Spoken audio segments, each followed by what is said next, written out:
County in multiple ways. We are founded by three recovered drug addicts. So the professional, socially appropriate way to say that is people in long-term recovery from substance use, but we are in fact recovered drug addicts. So what we do is we found that there are a lot of disconnects between people leaving treatment centers, trying to come off the streets and find recovery, and people who are leaving incarceration due to drug and alcohol related offenses. And they don't know how to get the services that they need. There are a tremendous amount of services available, but most of the time they get a list of those services and a warm wish, good luck. And we have found that a lot of those people are not prepared to just pick up a list and figure out what to do from there. So what we do is we meet that person wherever they are, and we try to hold their hand and walk with them to wherever they want to go. That looks very, very different for most everybody. Like you heard Morgan say, a lot of us have found recovery through the 12 steps, and the founders of Recovery Resources, in fact, did just that. However, not everybody walks into recovery prepared to fully step into what the 12 steps asks you to commit to. Um, so we, through our love and example, show them that it worked for us. And we try to create a space where they feel safe and comfortable and willing to consider those options.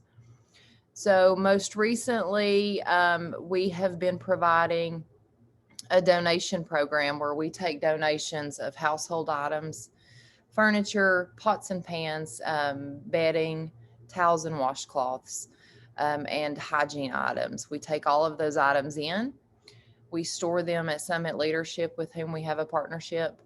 And then when people are moving from treatment centers into their own personal spaces, or when they're moving from sober living into their own apartments, or even maybe back with family, we make sure that they have those items that they might need to be able to make that transition as safely and comfortably as possible. In addition to that, we provide peer support.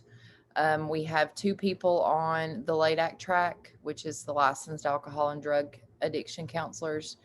And then we have one certified peer recovery specialist. So we provide peer support in that regard.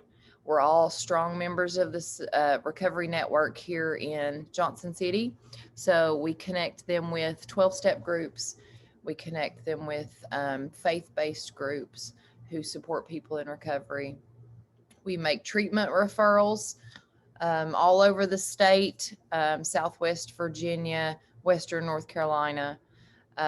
We have strong connections with the treatment centers in our area and send a lot of people their way. Um, and we offer recovery support groups twice a week through our partnership with Families Free. Um, it's really geared at the reentry population through the SIM grant, if you all are familiar with that. And so, what that does is we introduce the idea of recovery to people incarcerated while they're still in the facility. And then, when they get out of the facility, we invite them to come to our groups. And it's sort of a soft introduction to intensive outpatient services and the 12-step recovery community. Our most recent endeavor has been we opened our first home in our recovery living program, and we are so very excited about that. Um, we have spent 3 years in prayer about sober living and how we could adapt that to our mission. And what we have done is we've taken our own experience with sober living, the experience of the people that we love and care about in sober living, and all of the research about sober living, and we've drafted that into our own model. And it's not just sober living; it's actually a program. Our first house is located in Kingsport, Tennessee. We called it the Plum House. It's named after one of our board members' rescue dogs that passed away right before we opened the house. It's an 8-man house. And so the way our program works is that the men come in, we write out the day they come in the door, we start working on a transition plan to transition them into independent living.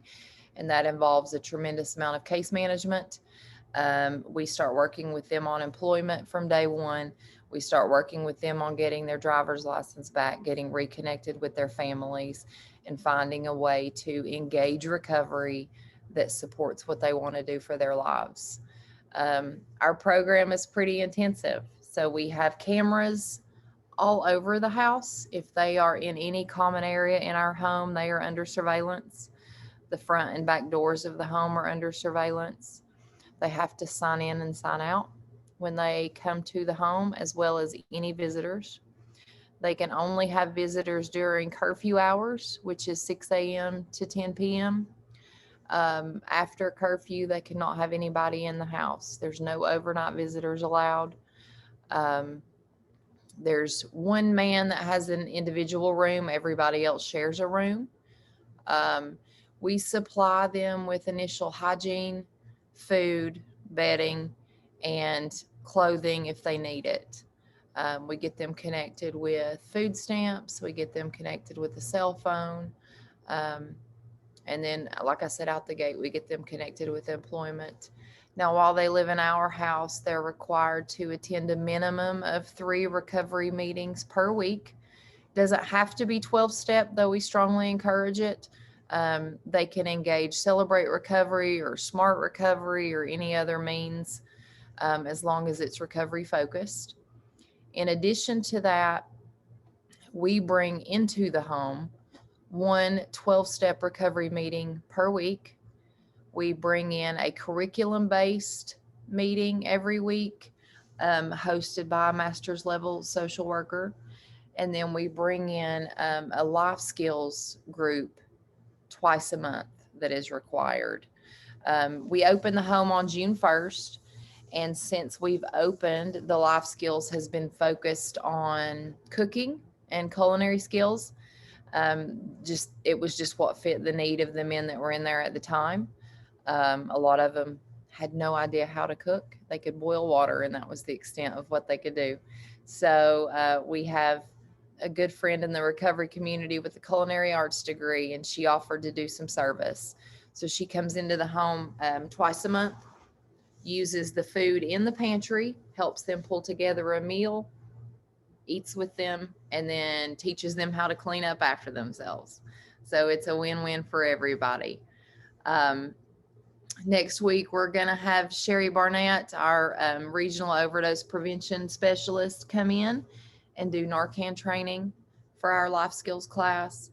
And then twice a month, we bring a faith-based option into the home. Now, we have gone through a lot of trials and tribulations to get the Tennessee Department of Correction approval. So we are TDOC approved. We are the only sober living home in Upper East Tennessee that is TDOC approved. The only other option TDOC has at this point in East Tennessee is recovery soldiers. So we're adding to the list of TDOC options in the area. And they're pretty excited about that. So far, we have 7 men in the home as of today.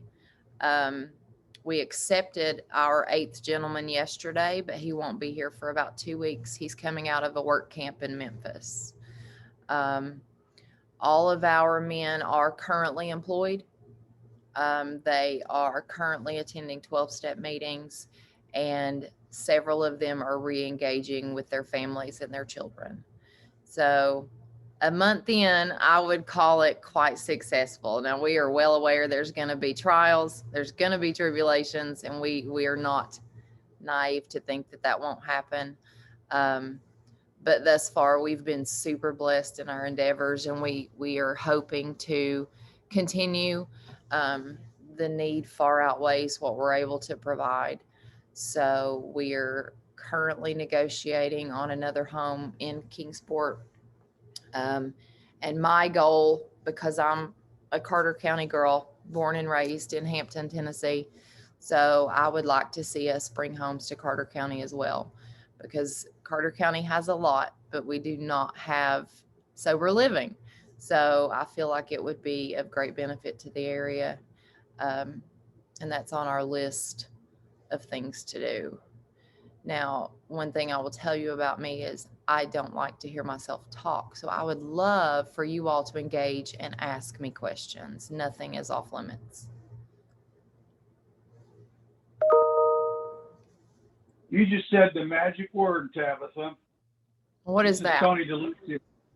I just wrote a grant to the Appalachian Regional Commission on their Inspire initiative, which is to create a ecosystem for getting substance abuse disorder treated individuals into the workplace. And it's a planning grant, very small. And I actually cite the Recovery House in Kingsport as one of the recent successes. I cite Lottie Ryan's program with the Department of Labor, which is a big grant, 3 years, $1.3 million. So the little puny grant that I have on the agenda is very small. But I just couldn't believe what you were talking about, because all I want to do is put on some sort of a big think tank conference of work groups and action, because I'm the chair of the data assessment group of this organization. And we can look at exactly where in Carter County we need to be focusing our activities and yada, yada, yada. It's just a lot of work ahead of us, but there is money through the ARPA that could be funding this if ARC doesn't come through. We just need to be proactive. Not to take up more time, but I really compliment you on what you put together. This was a huge struggle. Now, the focus of what I'm talking about is veterans and substance abuse. So I put together some data on the veterans in our 8 counties, and maybe we can share as we approach July 4th some enthusiasm on our veteran population here. Again, congratulations. What a wonderful, wonderful, wonderful tribute to the way we can turn our mental health issues around in this country. And really, this is a possible win for our region. Best practice. Let me shut up. Thank you so much, sir. And it's super exciting to hear that you cited that as a success. That really makes my heart happy. You might be happy to know, our very first resident is a veteran. We got him straight out of the DOM.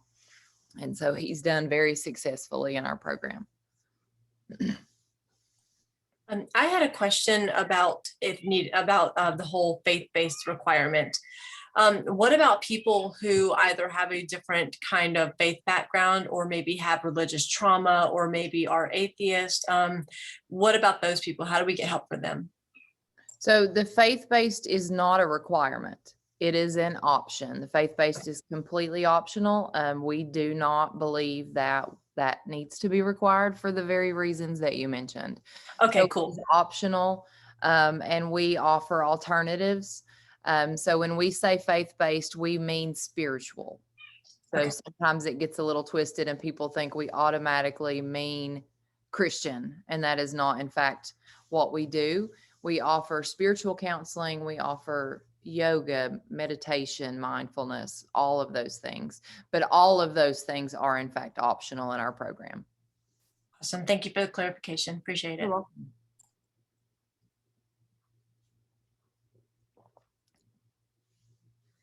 Come on, surely there's more thoughts or questions.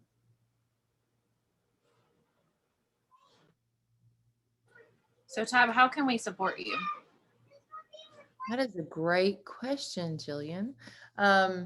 So we actually had an open house last night to introduce ourselves to the community of Kingsport, and they were incredible.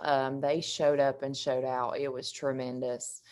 So one thing I did not mention about our program is we get absolutely zero federal or state dollars. We don't have any grants. Everything that we do is donation based. So through a whole lot of prayer and grace and a tremendous amount of hard work, we've been able to pull this off. And if you're not spiritual by nature, I'm sitting here to prove otherwise. Literally an act of God. So the main thing that we could use right now is financial support, donations from 10 cents to any max capacity you could imagine.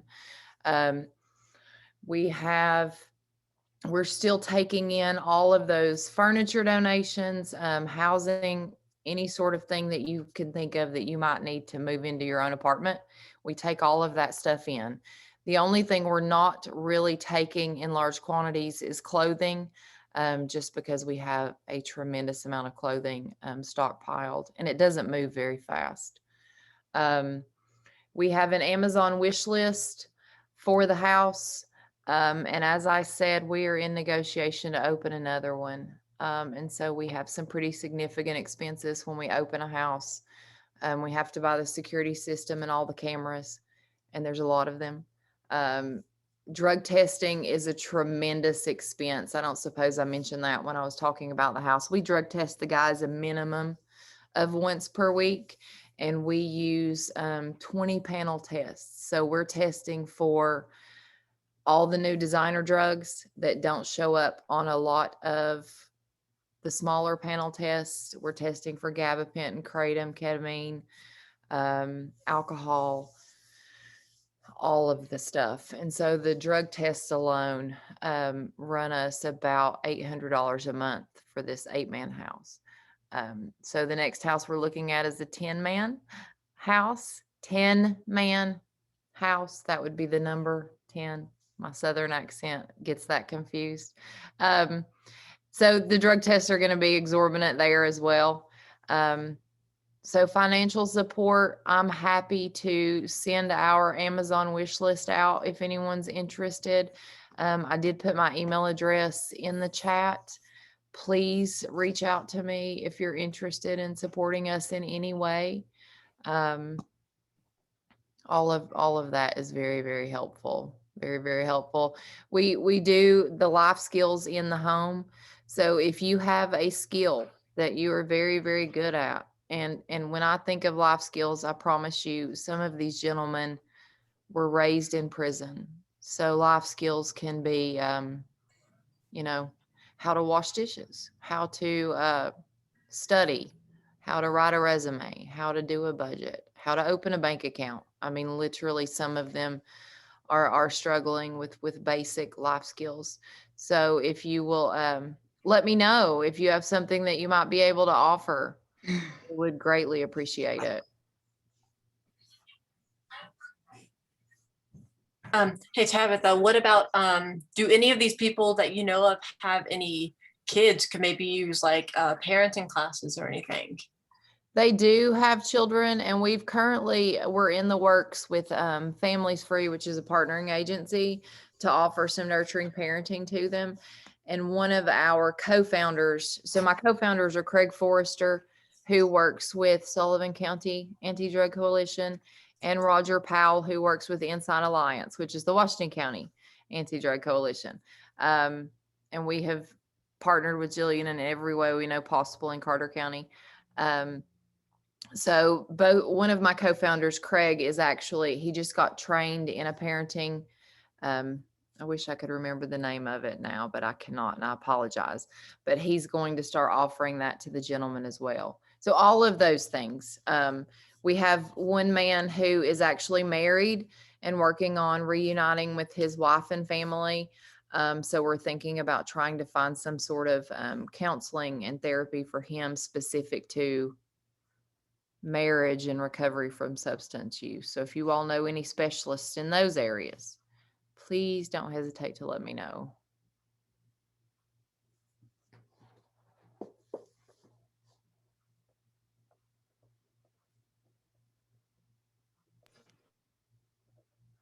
got a few notes in the chat tab. I'm Anybody else have, feverish anybody else have writing. questions or comments?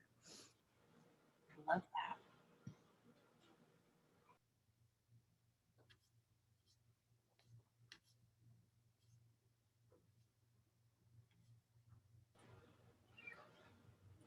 All right, anybody else have anything to ask?